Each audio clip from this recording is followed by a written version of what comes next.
And we're live. Welcome to the Guitar Gear Locker. Tonight we have two guests with us. As you can see, we have my partner Alex Books of Immolation, Jeremy Sosville of Sanhedrin, and Joe Masini from Fredericksburg's own Suspect Down. So this is what we've been talking about. We wanted to have kind of a live show where we have a discussion with some local bands, not necessarily local to the DC area, but local wherever, and some international touring bands, and just kind of exchange ideas, geek out about guitars, so on and so forth. So, welcome, guys. Thanks for joining us. Thanks for having us. So, what do you want to talk about? No. Hoping the host would have something to do with that. Yeah. So, you know what? I think some of this got started, like some of the ideas. I think Joe was responsible for having Alex and I talk about some of these because Joe was here picking up a guitar. I own 3 Alarm Guitar, as we talked about. So I met Joe through bringing guitars in here and working on his guitars. And he was talking about things like songwriting and the things that I am kind of interested in. And I like picking Jeremy's brain and Alex's brain. Guitars, playing guitars, festivals and things like that. And I just thought it would be kind of cool to have those discussions on how you get started in those things, like to get advice on those and just exchange ideas. Because I mean, you all have been on some big stages. I know Joe wants to be on big stages, and his band's very active in the area and in the DC area. So I just thought it'd be kind of cool, and we want to do more of this because we don't see this happening anywhere else on any other channels. And of course, we're going to geek out about gear too. So, oh yeah. And then of course, I always have my list of weird things that I've accumulated over the week to talk about. They're always weird too. So, who wants to kick off? Any questions? Where do we want to start? Well, I actually there was something I saw the other night. It was Phil McKnight. You're a big fan of him. Yeah.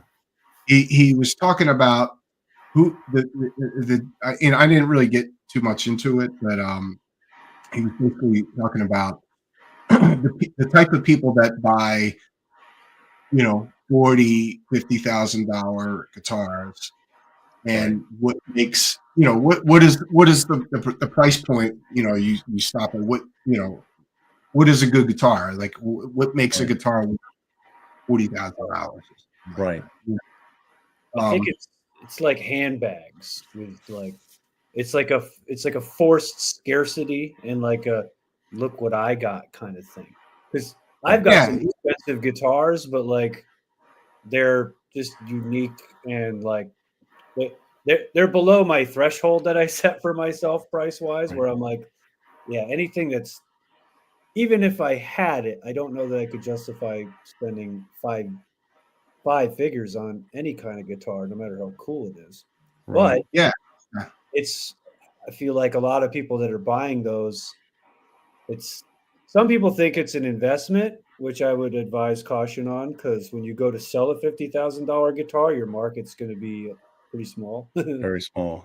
But also, I think it's just this factor, like that Gibson Greenie replica. That's right. Like, tens 50 of grand. Yeah. However, like a lot of work went into making that replica what it is, but at the same time, like, I don't know. I worked at a guitar store that was coming around when that stuff was starting to happen. Where people were like, Gibson was making a replica of like Eric Clapton's 335 that he used and stuff like that.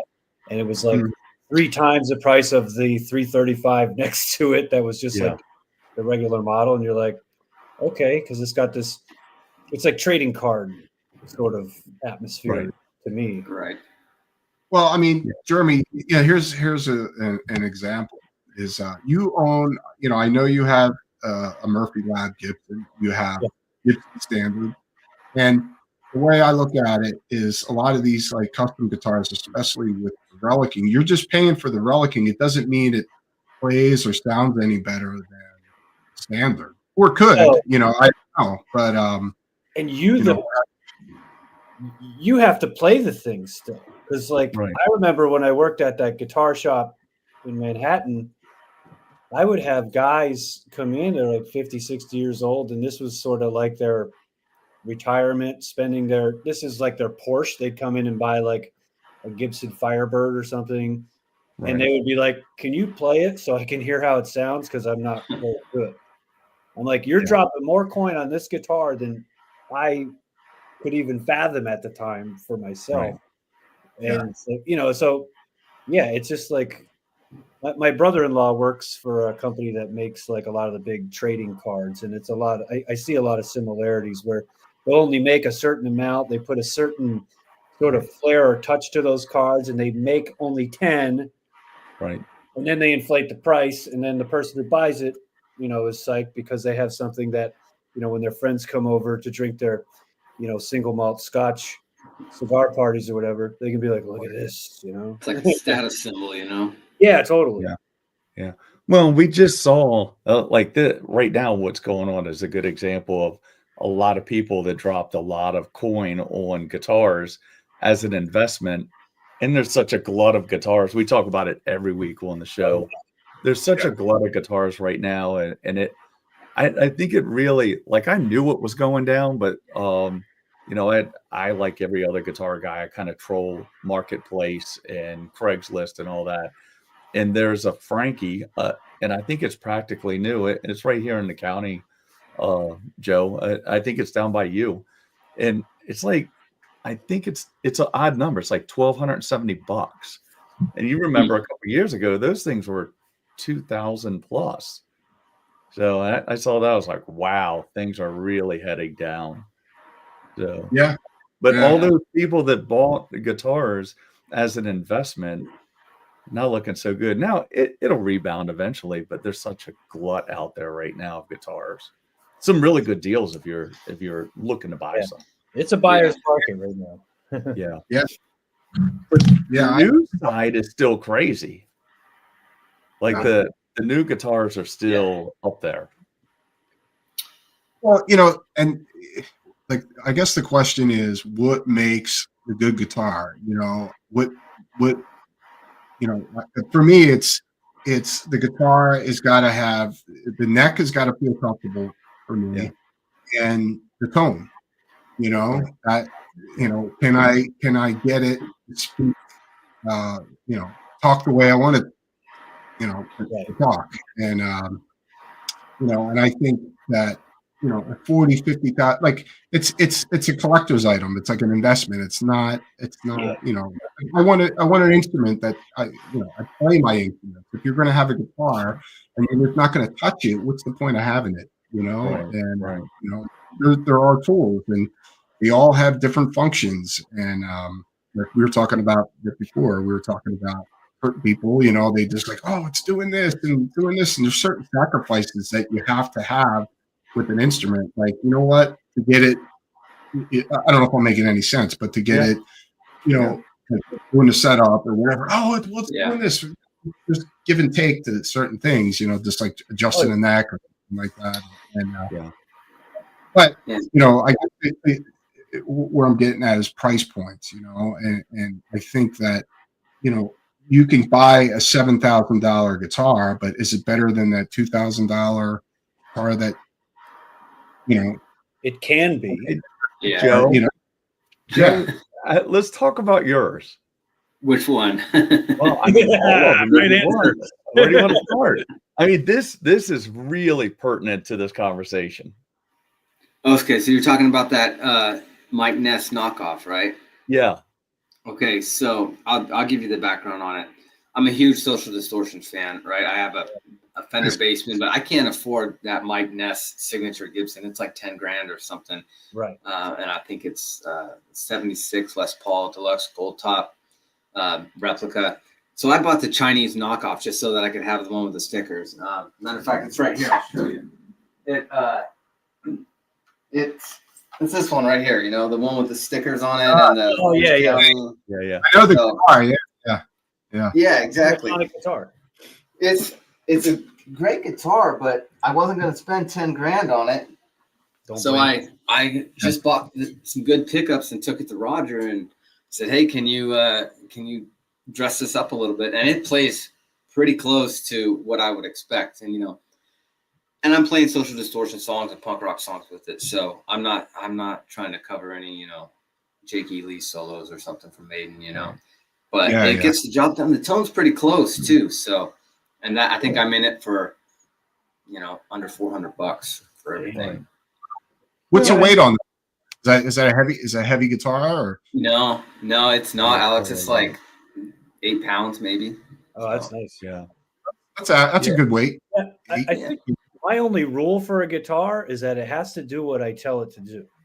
And so a lot of times with the cheaper guitars, you'll have dead spots or like not, just parts of the register where it's not all coming through or it's not fitting your style. But I've got guitars in my house that I've paid $200-300 for that do what I tell it to do. And then I have custom shop Gibsons that also do that. And I have those for very specific, tasks and reasons too. It's not because I like having expensive taste. It's more just, but the other thing is when pursuing those guitars, you can look for fluctuations in the market. It's not a great time 2 years ago to buy, a tube amp or, that kind of mid to high end like Gibson or USA Fender because everybody's buying them. Well, guess what? Right. If you hung on to your money, you're going to get really good deals on that now. So that's how I've accumulated most of my so-called like nice pieces by finding a moment where that thing was priced at, a significant percentage less than, what I thought it could be, Right. Jeremy's buying the dip. If we could time the stock market with that same tactic, we'd all be rich. Yeah. He's buying the dip. Basically, yeah. I mean, right now there's a dip, but I don't need anything, which is something I never thought I'd say. Right. I can't justify anything right now because everything I have, I play, but there's nothing here. There's no holes in my collection in terms of like when I'm writing a song, like, if I only had this kind of guitar, I could, rule the world. It's like, no, I got kind of the standards that you need to make a good sounding record. So, yeah.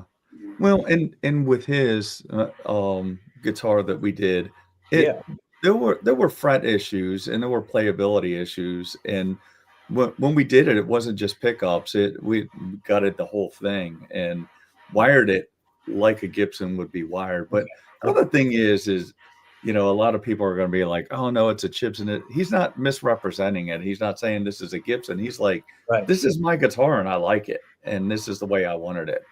And it's kind of funky, cool. And that's fine, Yeah. I mean, as long as it does what you want it to do, like Jeremy was saying, and that's all that matters. Like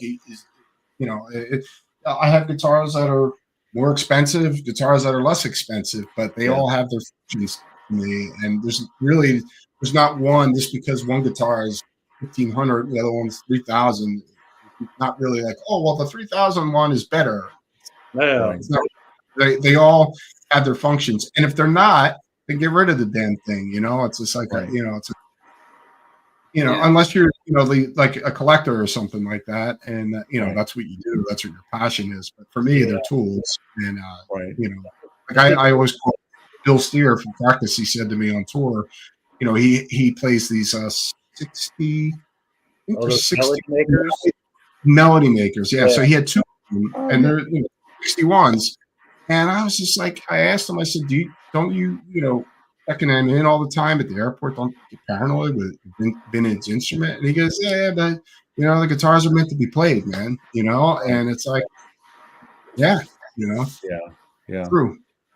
Well, yeah. And there's 8 people watching. If anybody has any questions, feel free to kick them up in the comments. We have those turned on. If you have any questions, if anybody. So, Joe, what do you and the band have going on? Well, right now we are in between drummers. So we got a couple guys coming to audition in the next coming weeks. They're working on some of the songs we gave him. We're going to see how they fit. Yeah, our drummer, he bowed out, but he's still a close friend of mine, so we stay in touch. So Right. yeah, that's what we're working on now. We've had quite a few lineup changeovers, more than I wanted, but you know, that's how it goes sometimes. So me and the other guys right now are just working on some new material, and then you know, hopefully we find the right drummer in the next few weeks. Right. Now, and when you all are gigging, you're gigging kind of in the DC, Northern Virginia area? That's right. Richmond area, any? Yep. Anywhere we've gigged between Richmond and DC. Mostly it's been pubs and breweries and that kind of stuff, but nothing bigger than that yet. So. Cool. You all have any new stuff in the works? You do mostly originals, right? Right.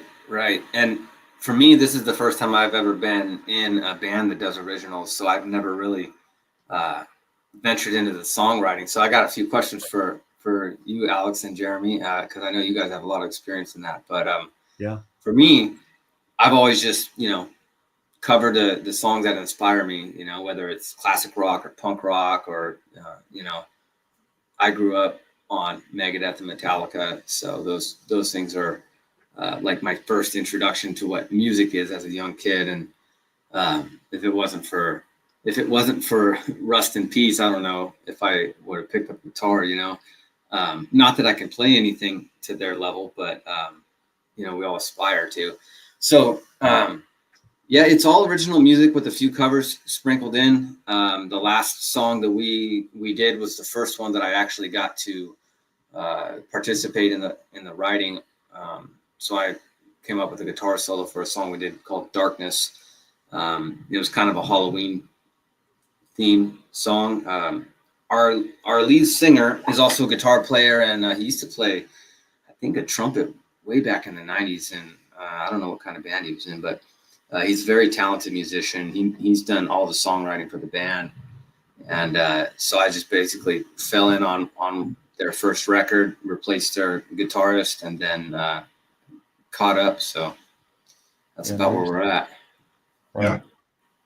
Would I mean, talking about songwriting, I mean, there's no real formula to anything, and if you feel rewarded at the end of, you know, something that you came up with, that's really all that matters. I mean, there's no, you know, Roger, you've talked to me about songwriting before. Everybody has their own way of doing things, and everybody's different, you know. And I don't know, for me, when I started writing songs, probably 1986 or something like that. You know, you come up with, it always starts with two riffs for me. You know, you got to have two riffs that kind of fit in with each other, that kind of gel, and then the rest of the song kind of comes together. You know, I don't know if that's the same way for you, Jeremy. Yeah, I mean, well, I think the first thing, because I've been teaching guitar lessons a lot in the last couple of years, and a lot of it's like, you know, teenagers who want to start a band and they want to start writing songs and stuff. And one thing I notice is like the main thing is just like confidence and belief in yourself that like what you're doing sounds good to you is like that first hurdle. Because as writers, we always get those like conversations with ourselves like, is this good? Is this good? I don't know if it's good. But the more you get it going, and the more you get well received and stuff, that'll kind of come. But yeah, it usually starts with 2-3 riffs that kind of sound cool together. Depending on who you are as the songwriter, you may yourself hear vocal melodies that determine whether those are verses or choruses. In my case with Sanhedrin, I'll usually have an idea in my head of what that is, but I won't tell them. I'll just bring it to rehearsal and see what they think, particularly our singer. And sometimes she'll say, "Oh, that I was hearing this as a chorus." I'm like, "Oh, really? Okay." Yeah, and that's it for me. That's like how you brought that up. Is you're like, I already have something in mind of how I see it, but I'm not going to say nothing and see what they say. Yeah. And it's sometimes it's what the other people bring to the table.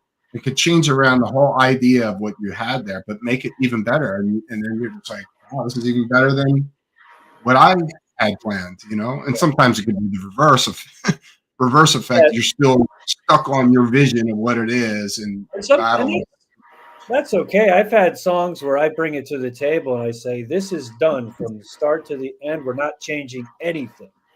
Yeah. I don't do often, but every once in a while, like, again, it's like that sense of like, I don't know how I came up with this, but it's perfect, in my mind. And then you bring it to the band, and the band will still add elements of style to it and stuff. But yeah, it's just a matter of like, again, I think the first thing is just like having an idea stylistically of what you're trying to do to get your point across, and then just having the confidence and, allowing yourself to open that part of you up, which is like a hard thing for some people to do at first, where you're like, I don't know if this is any good, and I might present this to people, because I've had that happen too. I present something to the band thinking they're going to be psyched, and it just falls flat. And you have to be able to get knocked down a little bit from that, but not let that stop you from, doing it some other time, because you will land on something that gets them. And then in the process, you'll learn what gets your collaborators excited, and that will inform songwriting. Like when I bring a song idea to the table in a band, I know who I'm playing with and who I'm writing it to be playing with and for. And so I kind of already have an idea of like, oh, if I do it this way, they're going to play something in a way that, like, what gets each other excited. That's probably a huge thing to kind of consider in a band, is like reading the room and understanding like what your bandmates don't just want out of you, but like what do they want to do with their instrument that you can help them do with what you're bringing to them. Right. Interesting. So how do you communicate your vision for other parts of the song? Like for me as a guitarist, I'm not a proficient drummer or a vocalist, and it would be hard for me to write an entire song and know how those other components fit together. I would kind of consider myself as the guitar part writer, and then rely on everybody else to bring their parts. And that's okay. I mean, when you write a riff, I imagine you're hearing a drummer in your mind playing a beat. Like a lot of times I'll write a riff over a backing track or a drum machine. It keeps me going, right? So sometimes what I like to do is have that drummer in my head, but I don't show that drum beat to the drummer, because I want to hear what they come back with. Because sometimes the drummer will play something different, and you're like, oh, that's even better than what I thought. And then other times you just be like, actually, that wasn't what I was thinking. And I'm not a drummer either, but I can speak drum insofar as to go like this, go boom, ba boom, ba boom, ba and it sounds ridiculous to like a non-musician who's like maybe sitting outside the rehearsal studio, but like the drummer is going to be like, oh, I know what you mean, right? Yeah. You also have to be okay with sounding ridiculous, which as musicians, that's sort of what we do sometimes. That's the humility. Yeah, at the end of the day, it's just about you feeling good about what you did, and if people like it, then that's an added bonus. But it's a fool's game when you start thinking about what the crowd is going to like, and then you're doing it for the wrong reasons, and sometimes you do your own thing, and then people just kind of come along, and before you know it, you got bunch of fans that are into what you're doing. You're like, wow, they like my dumb shit. Right. It's that cliche, the journey is more important than the destination, with playing music with people and the band. So like if you write a song with your band and everybody in the band likes it, you've already done it. Right. But in the case of you, where maybe you're just bringing guitar parts to other people, like that's totally cool too, because you're still not limiting yourself to creativity. There are certain points in the process, even with me, who can sometimes have the full vision, where I might just have a couple riffs and be like, here you go, do something with this. And just one riff that I had written 10 years ago, and we're writing a song, and I'm like, oh wait, I have this riff from 10 years ago that never landed somewhere. Let's stick it in there and see if it works, and then that can work. There's no way to do it as long as it's cool. That's the thing, actually. Stuff from like 25 years old or even 30 years old. Like stuff that you've had that you've remember, surprisingly, and that's another thing, especially when you're younger, how you remember, like back in the day, you didn't really have capabilities that we have now. Yeah. But it's just like you had to remember everything, and can't forget, I can still play the first song I ever wrote in my first band. Because I remember, yeah, I remember a couple things, early on. Yeah, I was playing it for one of my students the other day. I was like, it's called Contents Under Pressure, because I was like a 14-year-old who was pissed off, and yeah. But I remember the chord changes because it was simple, but it was like, I guess it was effective because that was 30 years ago almost. Right. But now I can't remember where I put like my wallet. Like, yeah, me too. I don't know what Right. that is. Cool. yeah. So who is are you all actively writing right now in Suspect Down? A little bit. We have, so when we split, we were in the process of working about 3 or 4 new songs. Right. One of them was one that I brought. I've only attempted to bring one, so I got it to the band in what I thought was a pretty complete package, verse, chorus, and whatnot. And then the drummer and I were working out some of the parts. So we kind of just paused that effort, but we have probably 3 or 4 new songs in the works. And the idea is once we pull ourselves together again, we're going to work on the second record, which I'm excited to be a part of. They produced the first one independently called Living Like Fast, and I think it's an amazing record. It's had some play on Sirius XM on Marky Ramone's show, so Nice. pretty proud of that.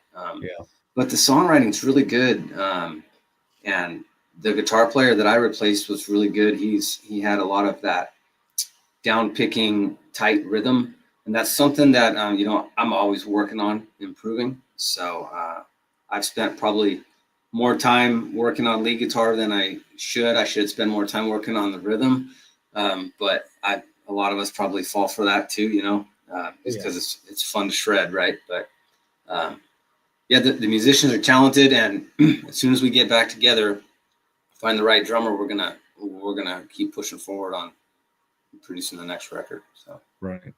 Awesome. So it's safe to say you're kind of a Les Paul guy. Is that like your kind of go-to instrument? Or? It's half and half for me. It kind of depends. I bounce back and forth. I spent most of my life playing a Les Paul, but for about the last 10 years, I've started to fall in love with the Strats, and I have, we were talking about expensive gear and chasing after something with a reputation or a name or a price tag.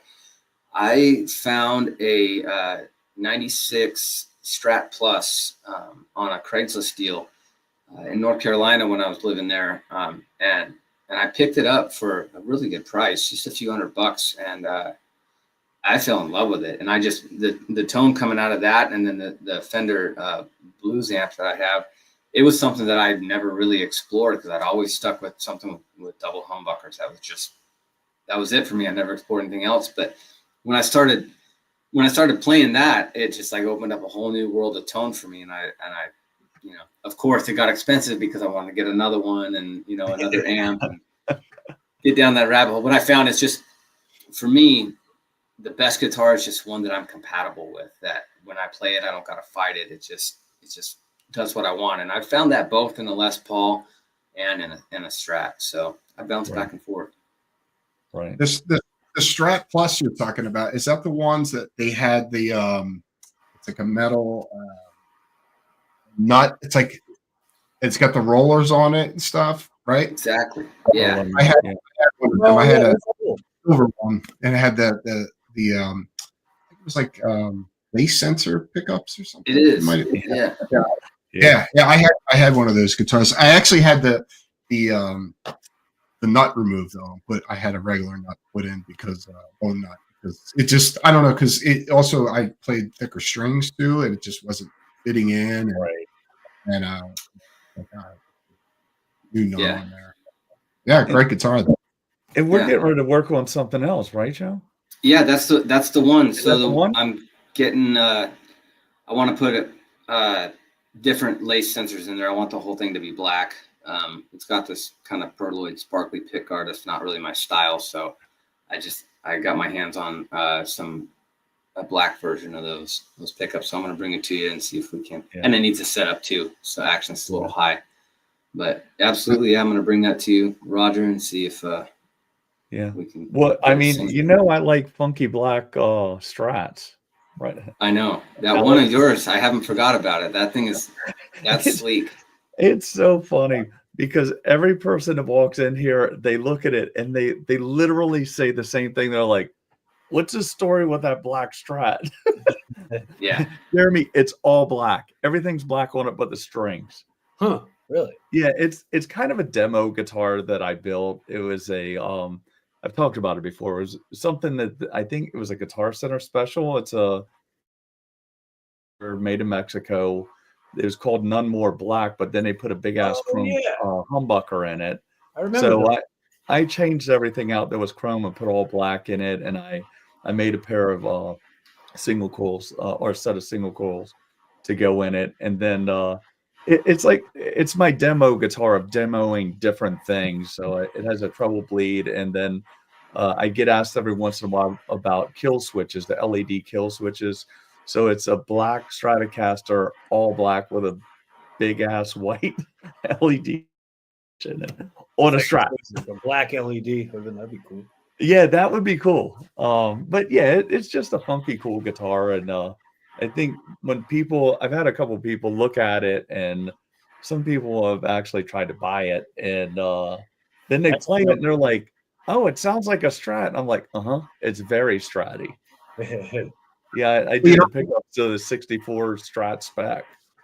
Nice. I think, and Jeremy Joe is he's predominantly an LP guy, you know, but Jeremy has some Strat too, and I think that every guitar player should have an LP type guitar. You should have, and there's two different worlds there, you know. Yeah, For me, it's sort of like going from the Les Paul to a Strat. Aside from just wanting to chase a different sound in a studio setting, it opens up a part of your playing that like a humbucker won't, or a Strat body style won't. The same way, like going from electric to acoustic will. Like you're approaching it almost like it's like a different instrument, but all the notes are the same and they're in the same place. But the push and the pull and the way that they react kind of make you want to do different things, which is a great way to write interesting new ideas if you're in a songwriting rut, and also just get your playing to sort of like it. I feel like certain guitars lend themselves to certain types of playing. Absolutely. So it's good to get out of that thing that's your main thing once in a while to do something different, which is like this is how you wind up with that whole cliche of like, how many guitars do you need? It's like, well, they all open up a part of your creativity and your tonal palette. So Jeremy, that's interesting what you just said. So sometimes, like in your writing process, like maybe you'll get hung up and you'll pick up a different guitar with a different sound to kind of open things back up. Yeah, well, I find like if I'm playing, I'm mostly playing Les Pauls. I have a few. They're all different, but they're all still Les Pauls, so they feel the same on your lap. They feel the same in your hand. Tonally, they might have some differences, but I'll find like I just sort of at this point I don't run into ruts so much as I just try to keep a few different guitars out so that like if I grab the Strat, I have a little Firebird, Epiphone Firebird with the mini humbuckers. That's a different vibe. Like they pull different things out of you. So even if I'm going to play it all live on a Les Paul, I'm doing stuff that I wouldn't have written if I had just had that one guitar. That's interesting. I didn't think of that. Yeah, because like if you're playing a Strat, it's like a physical sort of exchange. Right. Yeah. It's like a humbucker high output kind of guitar. Some of that's work's being done for you, which allows you to do things that maybe you can't do on a Strat with the same level of ease. So it's a different approach. Sort of like playing an acoustic where if you pluck near the bridge, it sounds a certain way. If you pluck closer to the sound hole, it's totally different. Right. So I look for any edge I can find when it comes to just keeping the songwriting thing like churning. And right now I'm in 3 bands where I'm writing songs. So like, I think I'm figuring something out. I'm on to something, but yeah. I just, but again, it's like having a couple of things just out and ready to kind of, keep my mind interested. So even if I pick up a guitar, nothing happens that day songwriting wise. I still played, my hands still stayed in shape, but usually a happy accident will happen and I'll be like, wait, what was that? And then you chase it. Right. Yeah. Cool. That's good. Joe, what else you got? You look like you have something on your mind. No, I was just listening to Jeremy. So I was going to ask you guys one more question though about the songwriting, because this is new to me. So how do you guys divide up like songwriting credit when you bring pieces to a band? Like because my drummer, his name's Mike Packard, phenomenal drummer. I'm lucky to have played with him, our former drummer. But like I said, we're really close friends, and he, if I remember right, he didn't get any or very much credit on all the songwriting, and I thought his contributions were some of the most important to the songs. But how does that normally work? Well, typically the person who brings the chord progressions and the structure gets the music part of the songwriting credit. This is traditionally.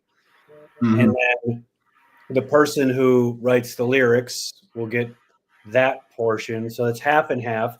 Sometimes those are divvied up amongst a few different people.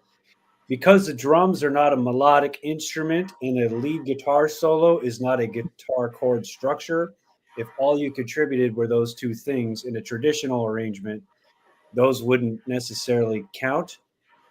In my band, Sanhedrin, we just kind of do away with all that, where we, like when it comes to registering our works, it's words and music by all 3 of us equally. That way, like, that conversation down the road doesn't get weird. Like if we had a song reach like the top of the charts and like the one person wrote the lyrics, so they already get half just for writing the lyrics, and then split the other stuff however we split it. Somebody's driving like a Corvette to practice while the rest of us are riding our bicycles, and that could get weird. But being that publishing is a way where a band can possibly accumulate, passive income, I'm still waiting, but fingers crossed. You don't, everybody should be rewarded for the efforts of the band's work as a whole, in our band's sort of guiding philosophy. But yeah, typically the more traditional arrangement is I brought the chord progression in, so I get credit. Well, the other person might say, well, I helped you arrange that into a song, so they get a credit. And then the person writing words gets the credit. So if the drummer played really amazing parts that make those parts pop and kick ass, if they didn't contribute to the arrangement or the chord progression, then other people in the band might say, you didn't really write the song. Like I did a guest solo on a song once for a friend, and they were like, am I supposed to give you a songwriting credit for this? I'm like, no, I didn't write the song. You wrote the song, and I played a solo over the progression. Right. Yeah. So it's an awkward conversation within the band, possibly at times, which is why my band did it the way we did it. It sounds like you all handled it right up front and just cut that right that conversation like right out of it. Like there's no. Hey, Joe, Joe, I think you have something in the background. There's some kind of background noise. I hear that too. Joe. On me? Yeah. Sounds like a machine running or something. I wonder. I don't hear. Maybe it was my phone or something. It's on his because I got geeky and I started muting all of us. I think it was my cell phone. It's like next to me. You don't hear. That's still the wait a minute. Well, not to bog down the show. Uh-oh. Lost. Oh, I don't think it's on my end. It's not like I was giving it a go. Hit the link. Hit the link. Yeah. Yeah, it's not that bad. It almost sounds like a dryer running. We could still converse over it. Yeah, that's fine. I just didn't. Let me see if I'll figure out what it is. But we're good. To get back to what you were saying, Jeremy, sorry about that. I totally agree with you. I think, the best way of doing things is, split it between 3, 4, 5 guys, whoever's in the band, because, okay, I could write a song and all the music, but it's what the guy does with the drums, or, whoever's got the bass lines that they're bringing to the table. Like, you look at, say, Pink Floyd or something like that. You look at some of the records, you'll see like Waters, and it's, but it's also what Gilmour brought in with his guitar parts, and Richard Wright would do with his keyboards, and and if I like I said, if I write a song, I write all the riffs. It's what the drummer kind of brings to the table, because it's like you got a skeleton, and then but like Jeremy was saying, the old way of doing things, the traditional ways, was basically that. It's like, okay, whoever wrote the music and whoever wrote the lyrics, it's kind of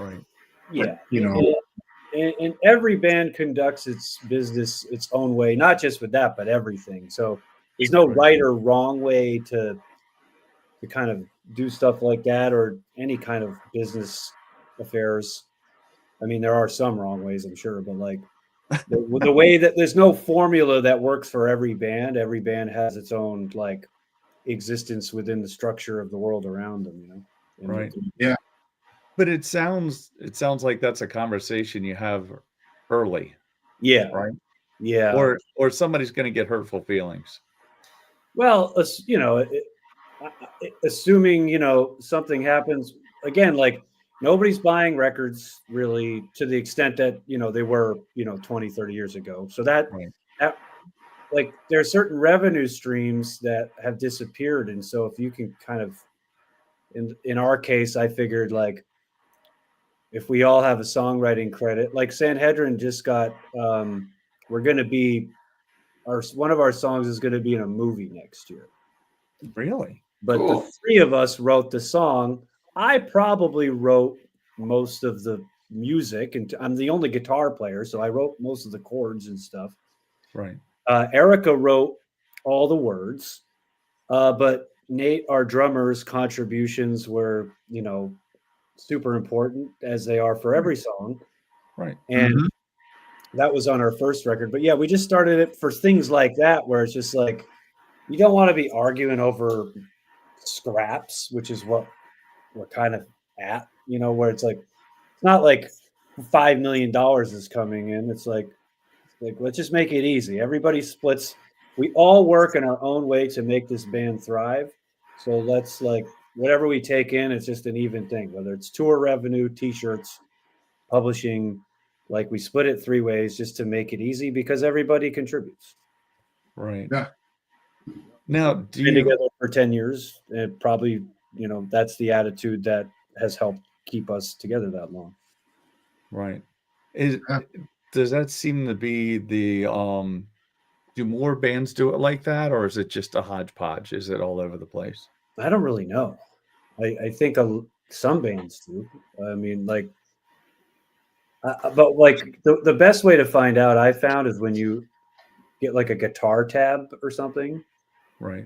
Like I got like a Metallica Ride the Lightning book, and every song lists the specific songwriters for that song. It doesn't say words and music by Metallica. It'll say like James and Lars, and sometimes Kirk, and once in a while Dave Mustaine's name pops up in there, Yeah.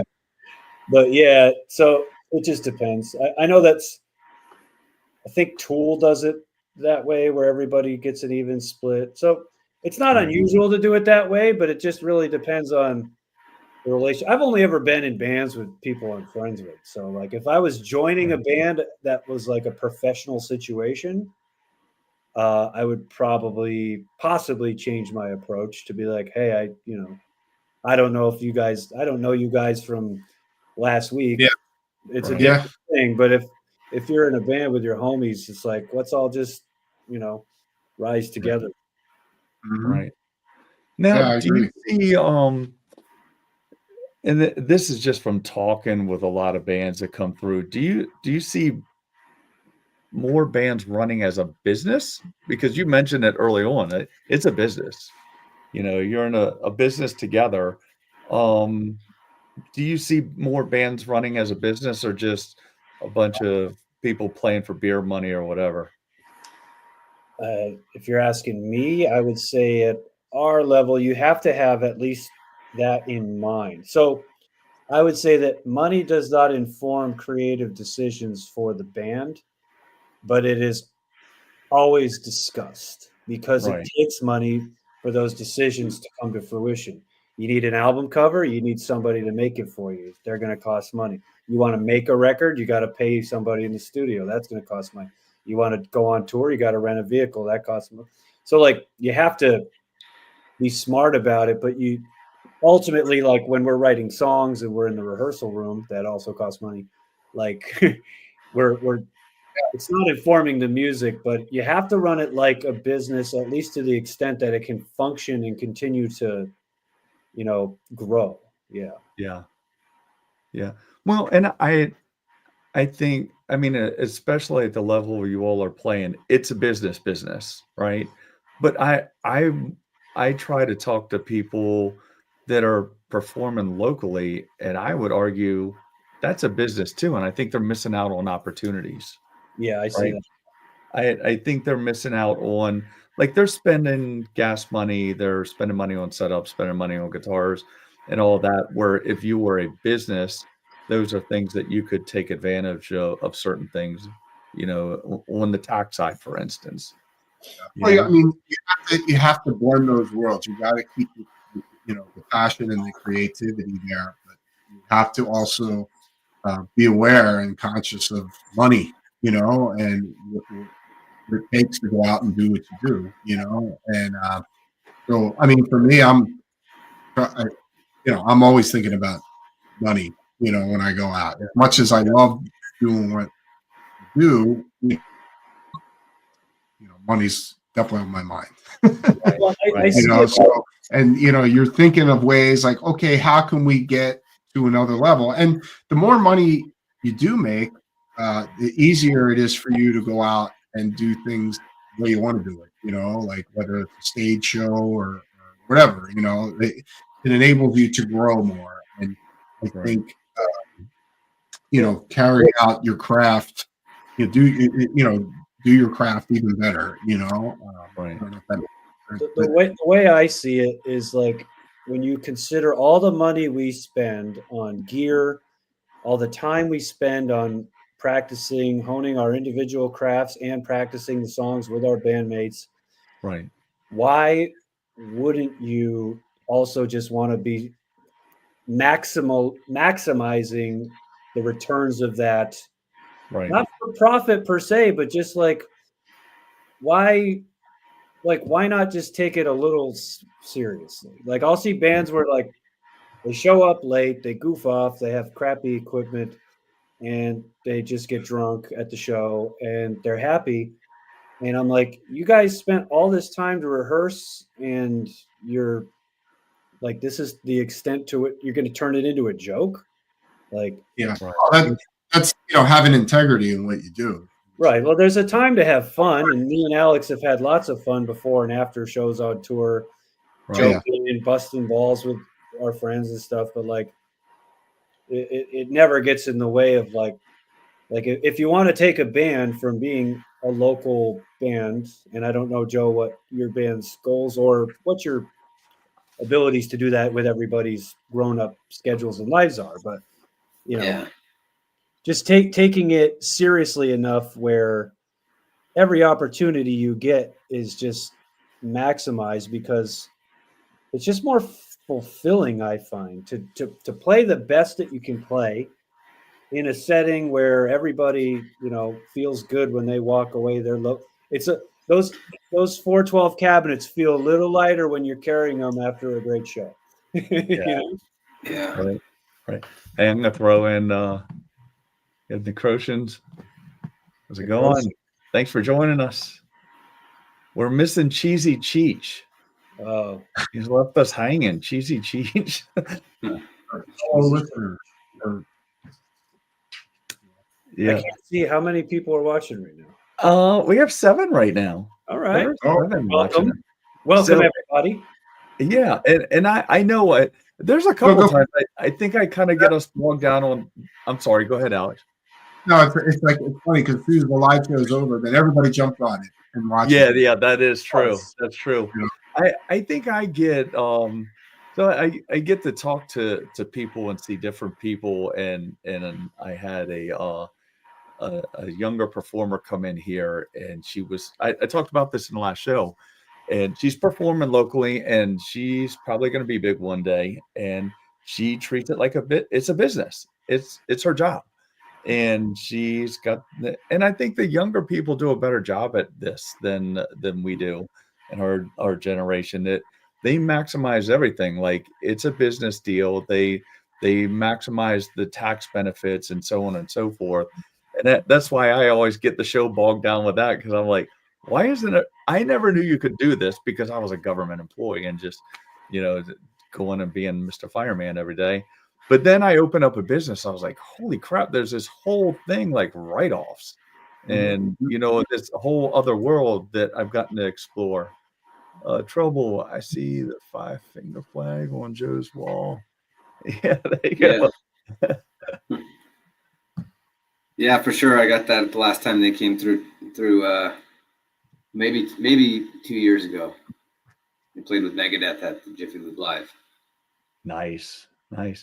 Jiffy Lube's coming out with a good lineup next year. They are starting to announce some and AC/DC is coming through. Right. Really? Not Jiffy Lube, FedEx, right? Or whatever it's called, Northwest. Whatever it's called this year. Whatever they call it. The place with the beat up field that team plays on. When is AC/DC coming? I think it's in the spring.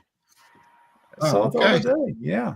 They're gonna have it's a pretty short tour, but I think they're coming through the DC area. Yeah, being a huge AC/DC fan for like 40 something years, I think it's about time I see them. It's like. Did you see him? Did you see Trouble? Trouble? I don't know. Trouble. Maybe. So, Joe, I didn't mention this at the beginning. Thank you for your service. He's an active duty Marine, so he can't see trouble. Oh, nice. Unless we need him to see trouble for the country, then he's trouble. Yeah, that can be arranged. And he can be trouble then. My mother's parents were both Marines. They met in the Marine Corps. My grandma was a Marine in the 50s. Oh, very cool. The bad lady. Yeah, I bet she was. Yeah. I bet. But yeah, cool. Well, thanks for that. So thank you. I have a couple things. And Joe, if you have more stuff, kick it in. But I have a couple of things that I wanted to pick y'all's brains on. So during the week, like I kind of, as I'm doing stuff in here, I pay attention to like guitar headlines. So we haven't had a show since the 18 million, which being a former government employee, it kind of makes me laugh. $18 million of fake guitar seized by customs. Oh yeah. So first of all, I'm going to tell you a story to what we've talked about earlier with yeah, exactly. I almost I wanted to wait to get to my list, so I didn't want to interrupt that with. So $18 million. So if they were Gibson guitars selling at Gibson prices, it would have been 18, but it was not $18 million. That's the way the government law enforcement spin things to make it look at all the money we saved everybody in fraud. Yeah, and that's assuming that you didn't talk the sales guy down or be like, look, it's got a scratch on it, Yeah, exactly. But I mean, Joe, we know what those are fetching, and that would be a lot of those guitars for $18 million. But they did seize them. But I guess we see those all the time. Like, you can readily, as long as they're not representing them, and I guess that's where they ran afoul of the law, as they were sending them in here as if they were real Gibsons. Rather, like when you buy those online, they're not real Gibsons, and you don't represent them as a real Gibson. So no, if you're Gibson, I could assume that you don't want somebody representing themselves as you with a different product, whether it's better or worse or the same. Like like if there was another band who was calling themselves Immolation Yeah. and playing yeah. Immolation songs, I Yeah. bet boys would have something to say about that. Oh yeah.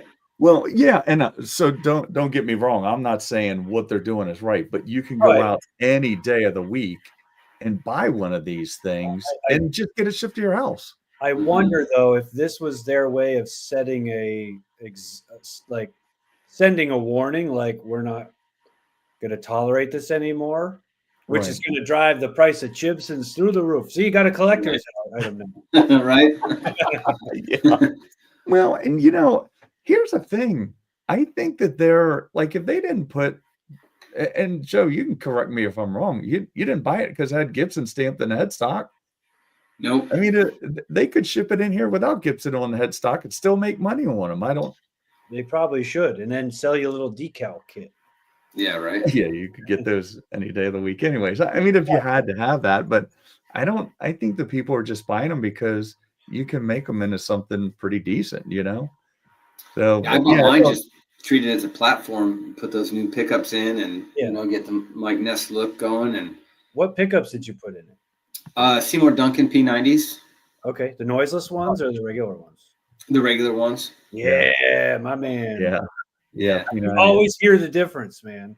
Yeah. Well, they sound good. So. Yeah, like the noiseless P90s, there's like this roll off on the top end, just ever so slight. But I can hear it, and I like the noise. I mean, it's part of. It's like what you're playing. It's part of the system that, like the guitar, the amp, the noise. It's just It's part of the adventure and like the little bit of chaos I find, because I got a gold top and the noise is there and I just don't care because I just like it's just what it's part of what it is. It sounds. I didn't think those. Joe, did you think those weren't too bad? Were they? No, they weren't really. They're not bad at all. No, they're not crazy. If you gain them up a lot, you'll get. Oh yeah, it's there, but it's still not. I don't know. I think people overhype issues with certain guitar equipment things anyway, as I'm sure we all have. Oh yeah. Heard. Yeah. Yeah, it's just like. Definitely. But yeah, like if you they also have these 4 little knobs on the guitar that help you control, like there is that. You mean you don't just turn them all up to 10 and forget them? I did for like the first 10 years, and then I was like, I never touched a tone knob on my guitar till I joined Black Anvil, because Gary, who was playing in the band at the time, he's the founding guitar player of that band. He would do all kinds of. He would kind of straddle it for different parts of the song, and I would hear what he was doing, and I was like, "Oh, like you're using the tone knob like a pedal." And so I started kind of doing the same, because it's a lot of fun. Like if you don't want to be tap dancing, like sometimes I'll have the tone knob down all the way on the neck pickup, and if I want to go to instead of having a big muff on, I turn the neck pickup with the tone knob down, and it's got that same woofiness to it. Right. Yeah. It opens up a whole new world when you start messing with that stuff. Yeah.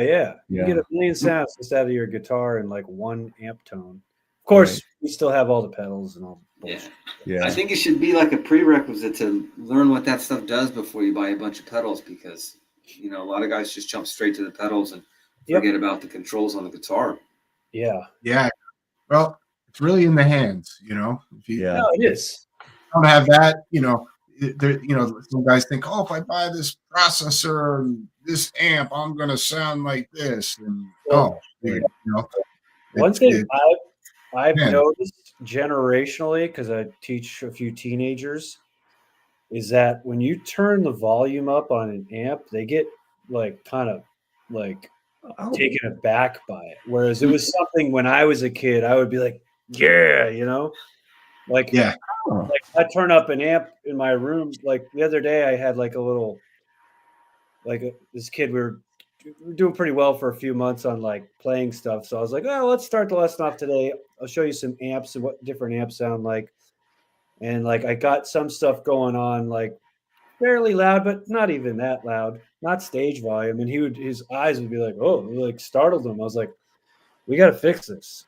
You know, what can we do? Like for me, like cranking an amp is the same as like revving like a great sounding like sports car or something, where you just get that satisfaction out of the volume and the power.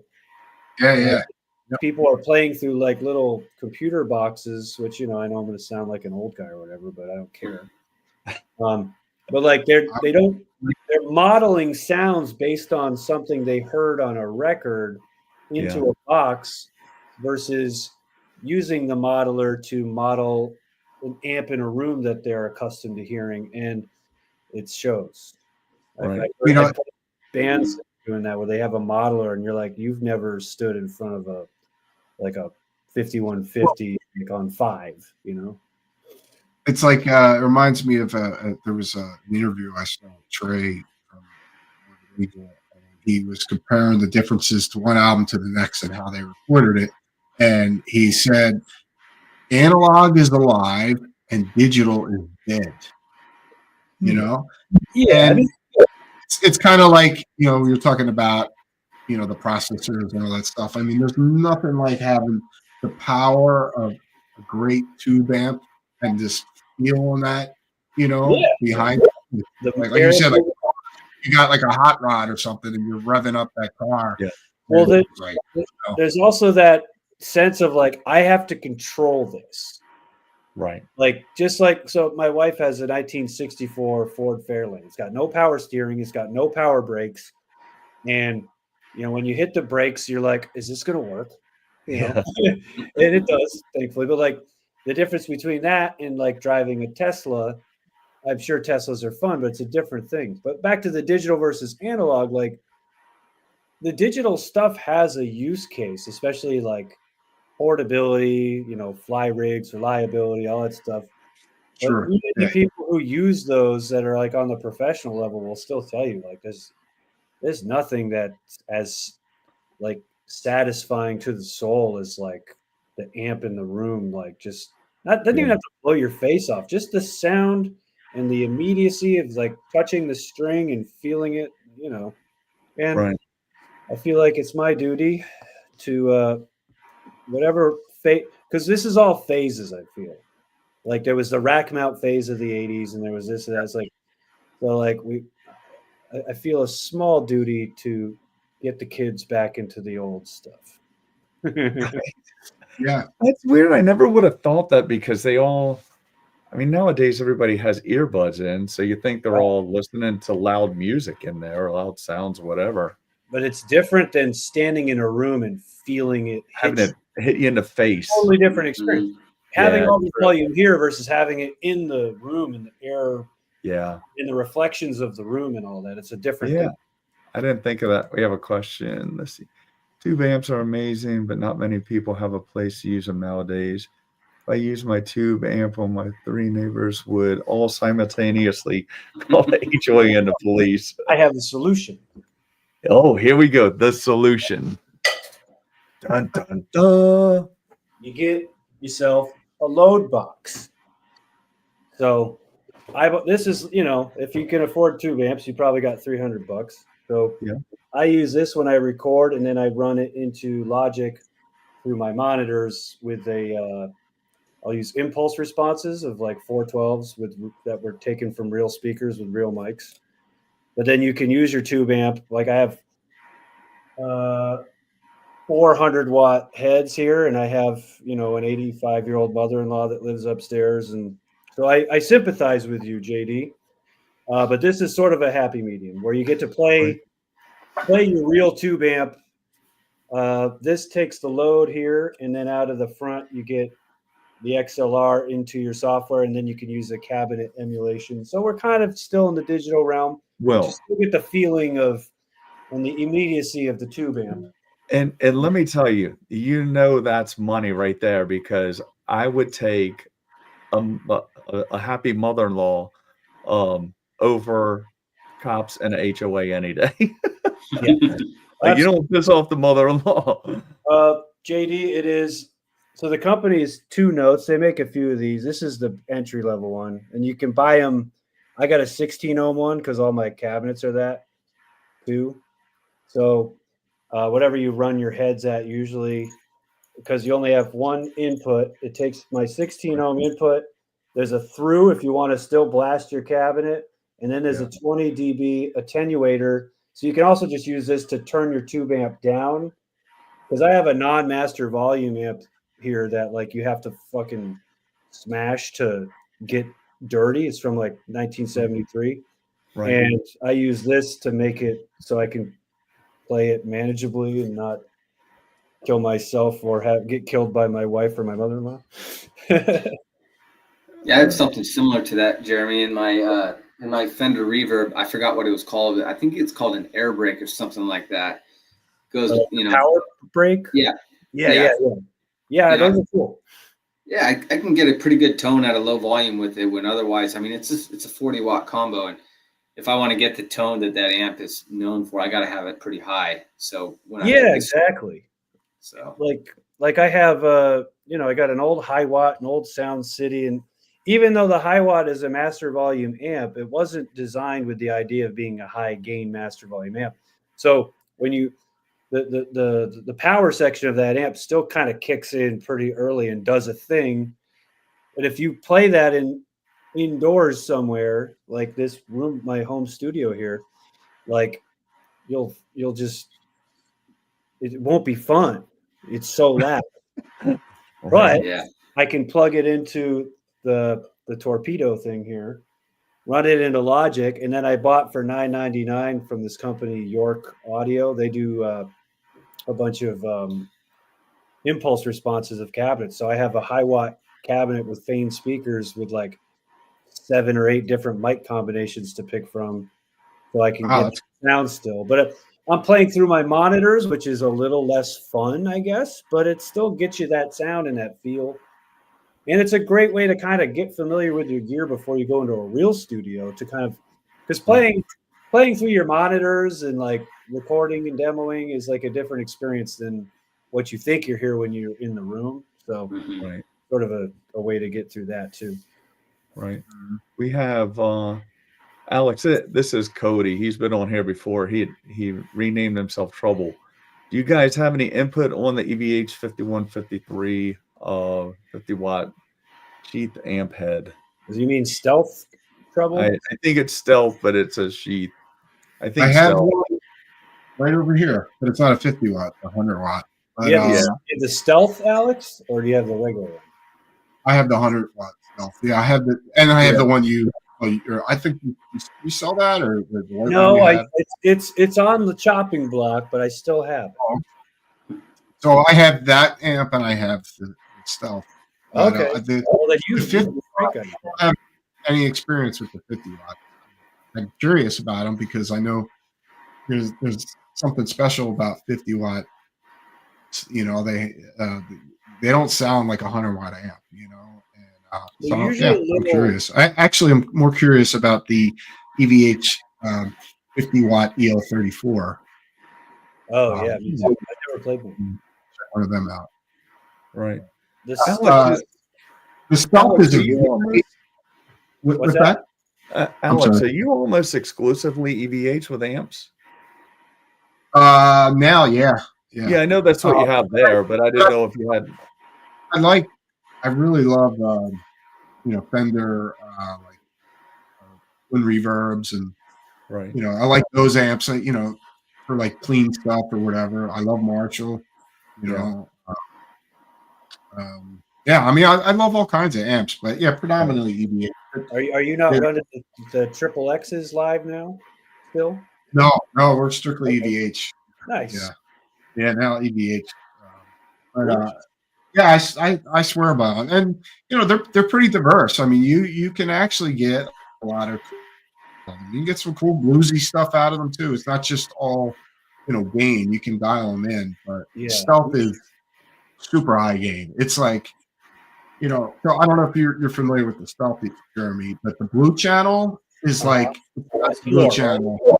Yeah, it's a whole other thing, The blue channel on the first series, which is the one I have, it's almost like an 800, where like when you crank the preamp, you're like, I wish it just had a little more. Yes, and that's what the Stealth has. Yeah. it has that little extra. Let these go to 11, kind of. Yeah. But yeah, it does a lot of stuff. I really don't use the red channel. I don't use the red channel on the other one or this one. And but in saying that, the red channel on the stealth sounds really damn good. And as much as there's so much gain there, there's still so much clarity there. Like you don't really lose anything. I run the red channel with the gain at like 2 or 3. Because any more, and it's just like, oh yeah, it's like 3 maybe, insane. 2.5. Like if you crank the gain on the red channel of the EVH, you're like, who does this? Who needs all this? Yeah. I mean, it's like, how much gain do you possibly need? But I don't understand. I don't understand the technology behind the stealth. But whatever they did, it worked. Where you have so much gain, but lose that it doesn't sound. I don't know what the word is, like oversaturated sounding. Right. Look at the note clarity, I guess. Yeah. Yeah. It's. But yeah, the stealth is, and actually that's the amp. If anybody's familiar with the last Immolation record. It was actually a stealth and a Marshall. I can't remember what the Marshall was, but a mix of stealth head and a Marshall.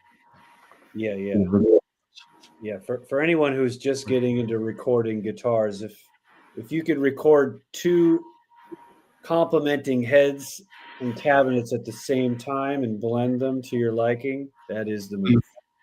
Yeah. What's the Marshall behind you? That's my JCM 800. Okay. Oh, nice. Yeah. There you go. I picked that up. That's the 50 watt. I picked that up off a Craigslist deal.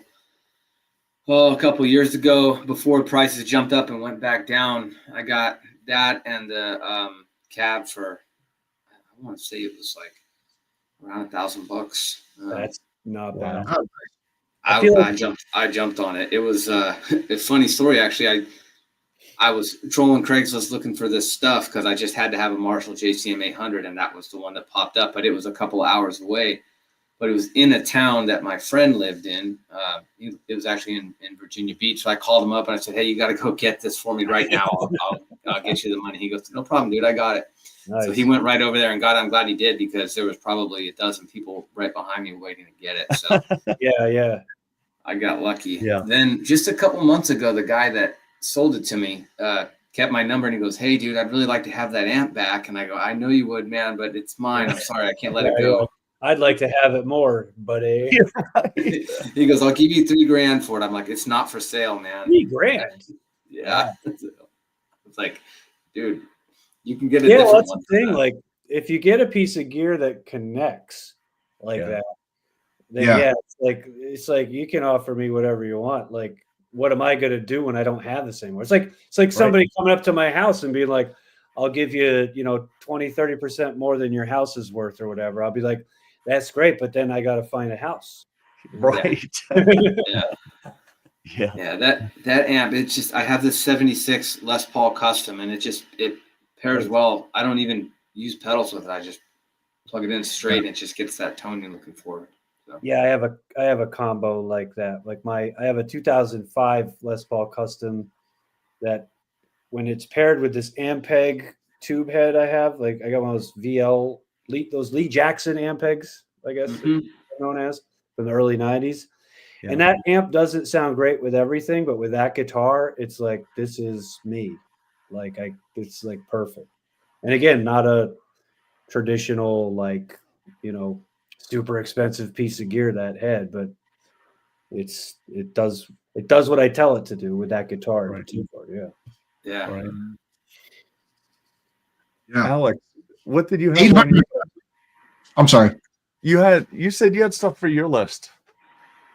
I have a couple more things. Yeah, you had a list of things for tonight. Oh, I completely lost track. One of the things was Jeremy. Nowadays, we come in prepared with things. Yeah.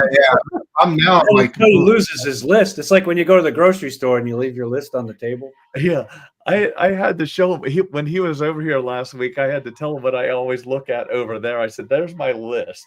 Yeah. He's like, "What are you looking at over there all the time?" My list. Checking it I twice. think internet's been kind of. I don't know how about you guys. I've been like really good. You guys been going in and out all time. You guys having trouble or just my fail house? Yours a couple times is just a little freezes every once in a while. Not bad. Last time it was me locking up. Everybody else looks good. But Joe, I'm jealous of the 800 because that's an amp that I have to own one day. I have to get one. Yeah, I love it, man. So the 50 watts got a vibe too. Like it's got like the 100 watts. They're that's what everybody's gonna go buy, so you can get to 50 watts like you did for like a deal. But like they got a nice tightness. Oh, hey, my wife's on. Oh. Hi, Leslie. She said everything's fine. See, she's quality control. Yeah, thank you. She's our moderator. Yeah, she's our moderator. Make sure watching the thing that I am. I'm watching a list. I'm watching comments and all that kind of stuff. So she said hiya. Hiya. That's from the North Country, right? Yeah. We say all kinds of shit up here. We were talking a little bit before you two got on about I told him about, oh, look at that. She's so sweet. Everyone looks good tonight. She's very sweet. She didn't say anything about how much of the screen my head takes up. So I was telling Alex, I try to come up with weird things, like I said earlier. And one of the things that came up, I'm probably too old to know who Knocked Loose is. I listened to them on the story though. They sounded good. Knocked Loose and Poppy, like a hard screaming, hard band played on Jimmy Kimmell and hurt people's feelings, and he has to issue an apology. Yeah, I don't know. Like, did nobody know that they were booking a band that sounded that way? Nobody apologized when Gojira played in France, like we were talking about last time. Yes. So that's what it reminded me of, and that's why I put it on my list of things. Well, first of all, I think it's absurd to have a host of a show have to apologize for something like that. But if you go back and look at that recording, that audience was absolutely into that performance. Yeah, dude. What's the problem? Yeah, they were all out, mosh in the mosh pit, all that kind of shit. And it looked like everybody, maybe there was one person that had hurtful feelings in there. I wonder if this is all just drummed up by some PR agency that's trying to help the show and the band at the same time get like it has sort of like psyop vibes. They're like, why are we talking about this otherwise in a way, Yeah. Why is this newsworthy when you consider like all the Slayer was on Jimmy Kimmel? I don't know if anybody right, and nobody flinched. Like nobody had the interesting part, like they're trying. I guess music has become so safe at that level that they're trying to make something seem dangerous that really isn't. Maybe. Yeah, I don't know. The interesting part to me was when I saw the band, because I was like, who is this band? So I look them up.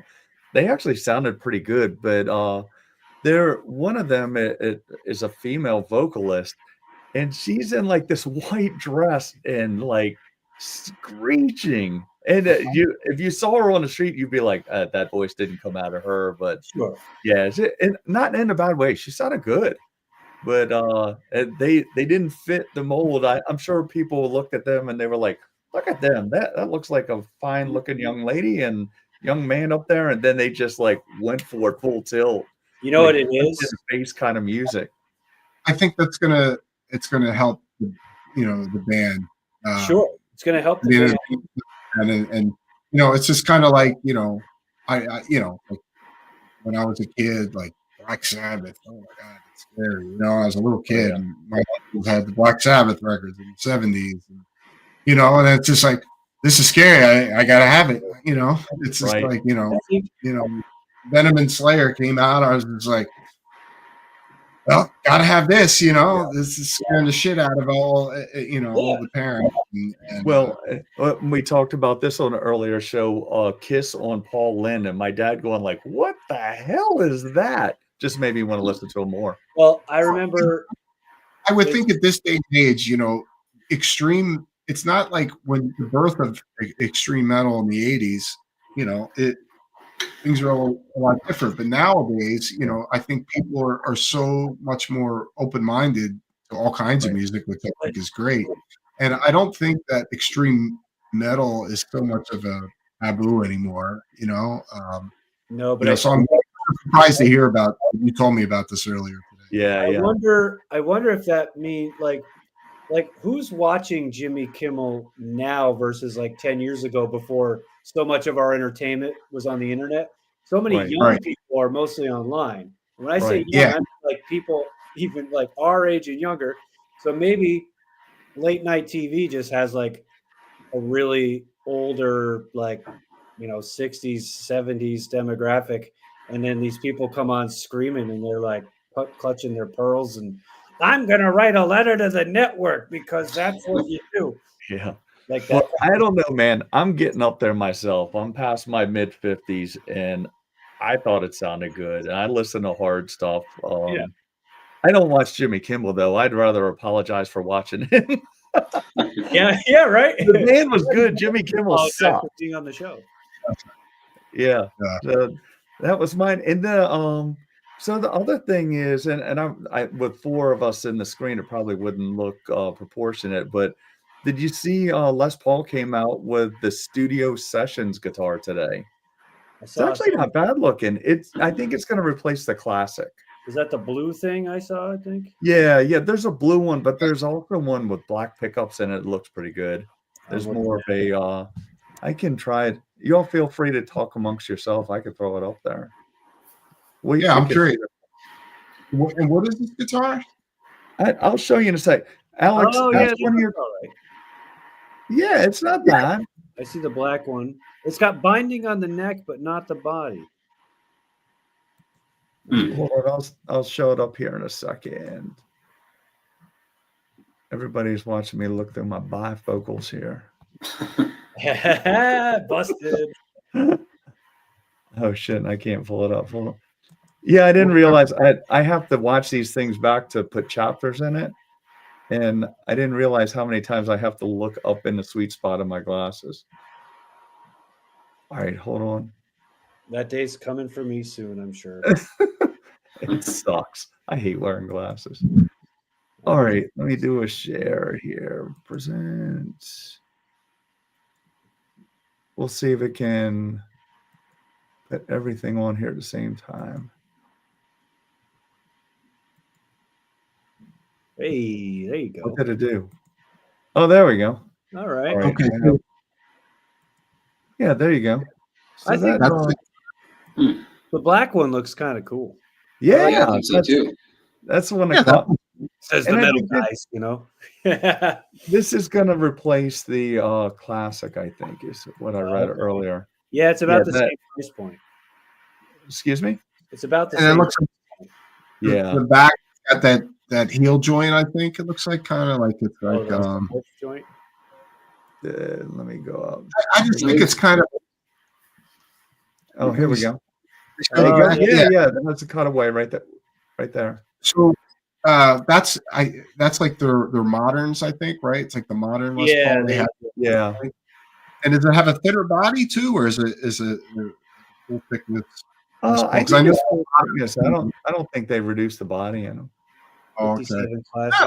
Yeah, it's not bad. I mean, it's still. I mean, look, in my opinion, that's where the standard should be. But yeah, and this one, the blue one, I don't know how I feel about that. It's a little modern-y. That's pretty nostalgic looking guitar. If anybody from Gibson is watching, DM the podcast, get my address. You can send me one. I'll tell you what I think of it for real. Yeah, there you go. Yeah, if he likes it, he'll keep it. Yeah, there you go. I like it. I'll keep it. Deal. All right, let me see if I can. Yeah, I've played those modern, I think it's called. Yeah, Gibson. the standard Les Paul standard, like the modern series. Yeah, and it's got the heel joint and the one I played is curve it actually out. the guitarist from Sheesh, 2000. Yeah, Oh, she's yeah, right. yeah. That's way too much, I think. 2000 and nowadays, prices of guitars. Dude, have you seen like you can spend $1,400 on Epiphones now if you pick the right one? Yeah, Right. yeah.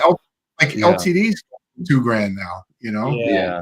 I'm glad I You're bought right. all my stuff when I was, when like before 3 years ago, I guess. Right. Yeah, I guess you have to go on what in my mind it's like, okay, well, what are things worth? And I'm seeing like let's go back to the used market. I mean, the standards are down around 1,500 now. Yeah, and then the old early 2000s classics are like in that Yeah. too, and those are awesome. Yeah. Yeah, those. Yeah, I mean, even the vintage ones are coming down in price. You have to wonder like why or how a brand can just put out the same thing every year, tweak a color, tweak a feature, and not totally be competing with their own used market, Right. That's true. Yeah. Well, but do you think they care about their used market? Well, this is probably just a way to have new stuff on the shelf so that when they put out the $50,000 Murphy Lab replica of Eric Clapton's guitar that he had sitting on his couch in 1974 for 3 weeks model, they have an excuse for it. They did his did he do his SG? The SG he played with Cream. Maybe. Remember that one? I think they did one of those. They did that. Yeah. Is that the Fool or something like that? Yeah, it was just some kind of hippie graffiti colors. Yeah.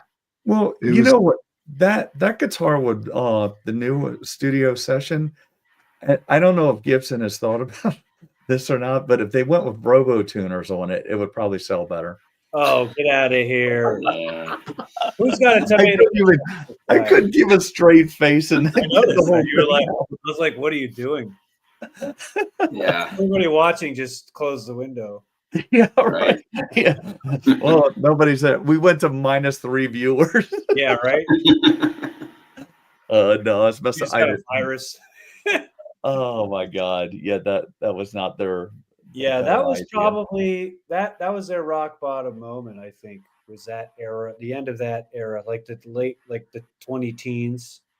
2018. I won't even if I see a Les Paul for sale and I see it's like 2017, 2018. I'm sort of like prone to not give it a chance. Yeah. I had a 2018 Mojave Burst Standard that I bitched and complained about so much my wife made me sell it. Wow. Yeah, I mean, she was like, "You got to get rid of it. I can't hear it anymore. It sucked. It was a horrible." I called Gibson, and they didn't want to hear it. It just wasn't good. It was 2018, and that wasn't their.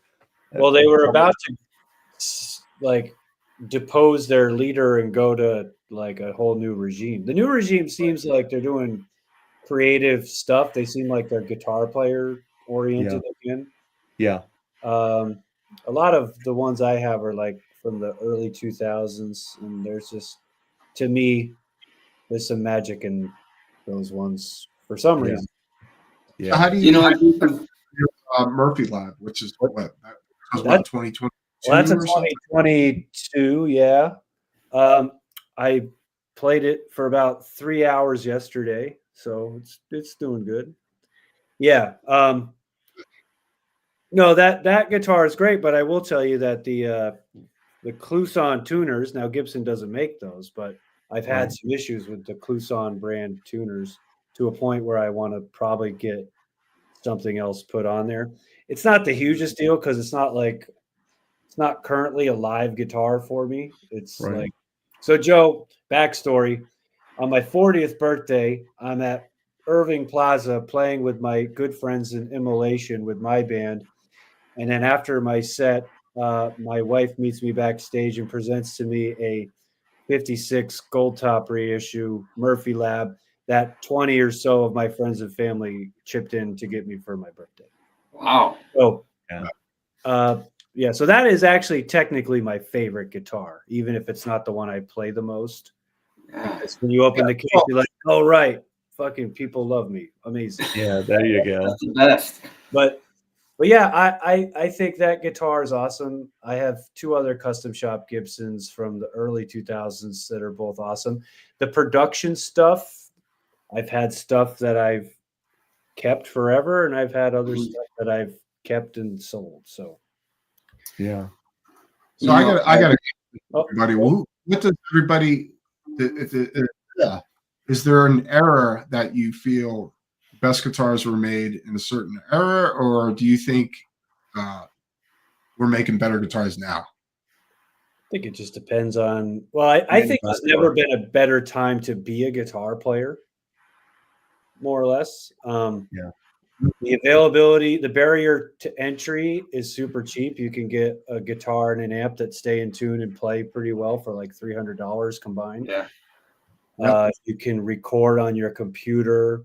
You can get every pedal effect ever made in a box this big for less than $200 if you want to. Right. And there's YouTube. There's so many guitar lessons and ways to learn, and So yeah, in terms of who's making guitars and all that, I mean, just all depends on what you're into, I guess. I mean, I like to I'm sorry, Joe. Go ahead. Oh, I was just going to say, Alex, based on my experience, I've had guitars I've only had one from the 70s or 80s, and that's my custom. And I love it, but I sent it back to Gibson to get it refretted because the frets have been so worn down. A lot of people said, oh, don't do that. You're going to take away the value. And I said, well, I can't play it unless I do. So right. I'm going to, and I'm glad that I did. That thing plays amazing. And then all the other guitars that I've had were from the early 2000s that I just clicked with, and they felt right. And then a couple from the 90s, specifically my 90s Strat Plus. Anything made after that, I've found is kind of, I could take it or leave it. I haven't really found one that I just can't live without. Right. I definitely like I like the 80s. There's a couple like 83 Gibson Les Pauls. I like those, and I don't know why, but I like them because they're super heavy. I mean, you wouldn't want to play it live for any amount of time standing up with a strap on. Is that the ones they were gluing? Like they were, the pancakes. The Norland era, it's called. Yeah, exactly. But I like mine. Mine's a 2005. I like that. The ones that I had, especially 2018, was horrible. But I had one. I think I had a 2022 that I liked a lot. I ended up trading for of all things a Slash. I find I don't like on the newer ones, the 50s necks. I don't like 50s necks. They're a little baseball batish. I like a 60s neck. So I had a Slash, and it was in and out pretty fast. But I traded a 60s neck Bourbon Burst. I think it was a 22. It was pretty solid. I mean, they all. I mean, I have to admit, like all of the Gibsons that I see, a majority of the Gibsons I see have the fret of the file marks and the frets and all that kind of stuff. If you can get past that, which I just sand them out, but it played great. Well, I've been working with this local guitar builder. This sort of, I play on his social media, and I've been helping him around the shop a little bit lately, and he makes some really nice stuff. But what it's helped me appreciate is the level of consistency that's required to make a great guitar at scale, because he's making stuff like one at a time. And then like the devil's always in the details with any craft piece you're making, whether it's a guitar or a piece of furniture. Mm-hmm. But like, it makes me appreciate that like these bigger companies can pump out quantity while still maintaining that level where like if you buy a Gibson or or a Fender with those brand names on them, Right. probably going to get something pretty good that's like super consistent and still somewhat mass produced compared to like this guy I know. Right. Right. So I Well, try and to, it's forced me into having a little more grace with a guitar, because guitars are still built by human beings. yeah. They're Yeah. put, at least assembled by them and wired by them, and like if there's like a finish flaw that's like minuscule, I don't Right. care. If there's something that is wrong with it, like when I get it home that I can easily adjust myself, I don't care. Right. Oh, wait, we have to. Oh yeah. His wife, you got to meet demo. Let's talk about my birthday night. Because Demolition Hammer played, and Yeah. they were super cool. They were really nice. Yeah. Yeah. Joe, I wanted to make sure you have all your questions answered.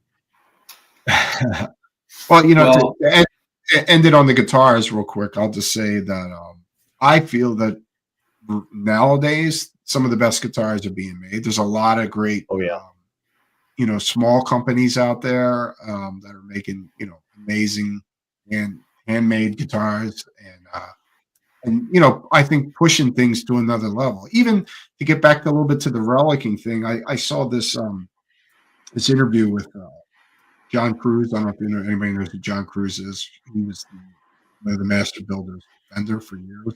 Okay. Oh, okay. Yeah, yeah. He's kind of like the Tom Murphy of Fender. He was the guy that brought in the aging and all that kind of stuff. Yeah. Guitar. So he's probably one of the best guitar builders on the planet. He's now has his own guitar company. But he was saying about the aging, where he feels that it plays better because it's kind of already worked in a bit more. And he said he's like, I'm not a scientist. He goes, but I think that it does something to the sound too, and like he says, he's like, I'm not a scientist or whatever, but there's something to it, and I think it's, you have a guitar that you played to death. Like I have a guitar that's at Rogers.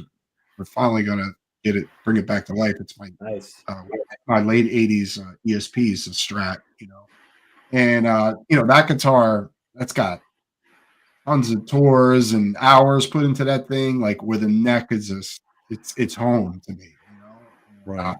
Well, maybe everything you do to a guitar affects how it feels or how it sounds, I think. So if something has more finish than less, you may perceive a difference, Mm-hmm. Right. So, Joey, here's a question for you. Being in the Marines and military, how do you feel about Relic'd guitars? I'd like to just let mine wear out through my own experiences, Yeah. Unless it was Relic'd by somebody important to me and it was gifted to me. Like I had a good friend. I have a good friend.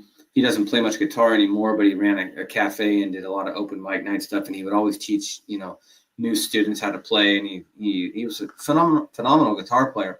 He gave me one of his old Strats, and it was worn out, the hard way. And the battle scars aren't mine, but I'm happy to have it.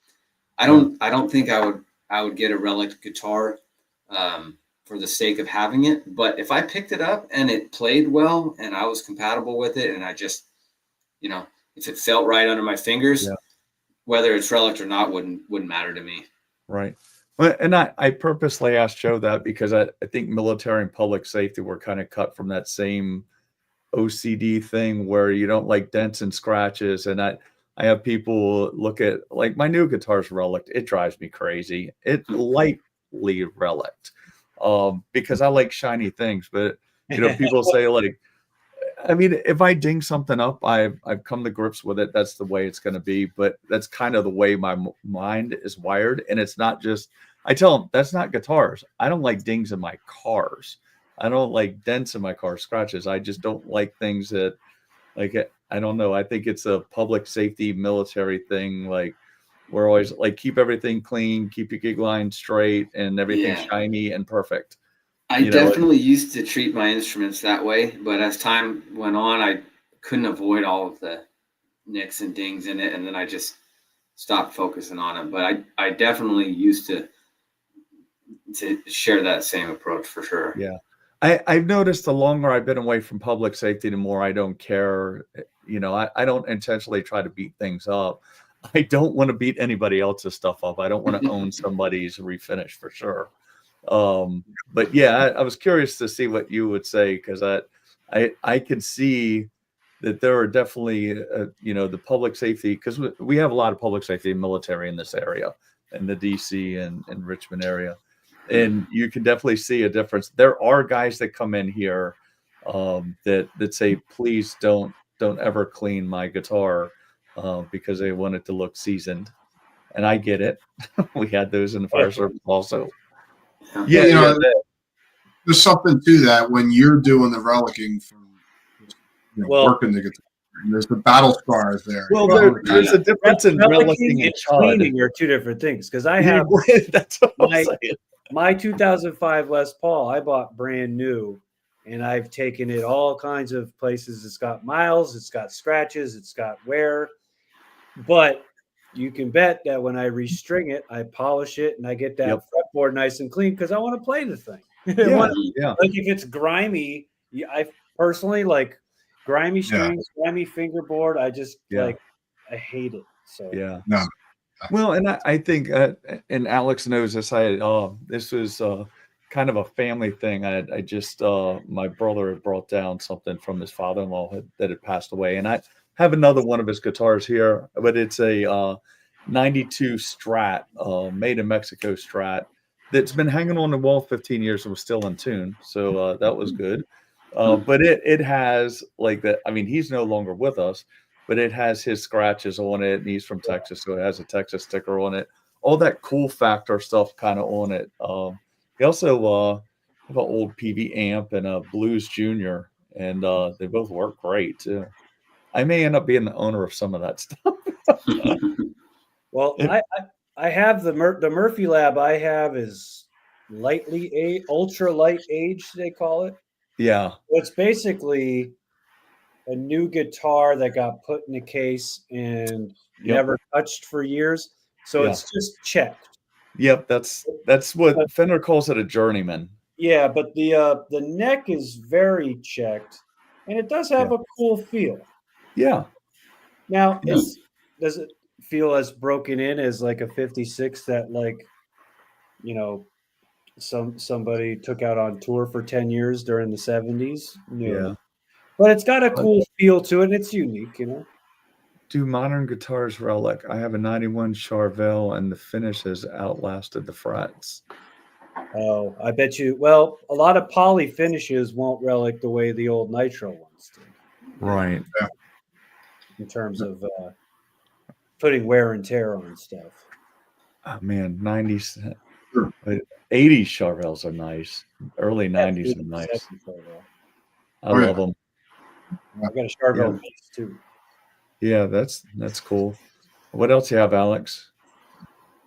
No, that's pretty much it for me, except for bedtime. He's getting tired. I see him yawning. Yeah, we've been going an hour and 43 minutes, and so I have to watch this thing. So until like 3 episodes ago, I never watched one of these because I didn't want to see myself or hear myself. Beautiful. But now I'm watching it so I can put the chapters in it. I've been sitting here the whole time going like, oh my God, an hour and a half. I have to watch it and go, like, at this point we talked about this. But all right, so the last thing we have is next week. I know we said our new schedule is going to be Thursday nights, and it will be, but there will be a few exceptions here and there. Next week, we are going to have Adam from FU Tone on, and we will be on Wednesday. I mean, sometimes this podcast gets to be a FU Tone commercial anyways. So it's going to be great to finally have him on here and talk to him and find out about FU Tone and Adam and things like that. That would be. That's his block. There you go. Stopper. Yep. Nice. Yeah. Every week, it seems like we have a few tones. Of course, I'm a few tone dealer.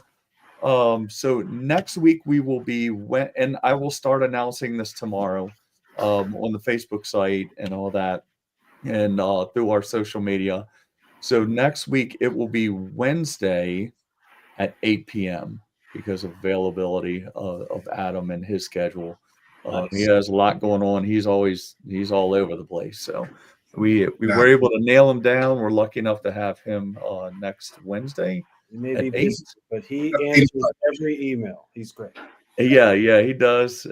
Good company, and should be a lot of fun. Let's see. We have JD. We'll get our last. Has a few things in dents, but nothing that looks like wear from playing. Yeah.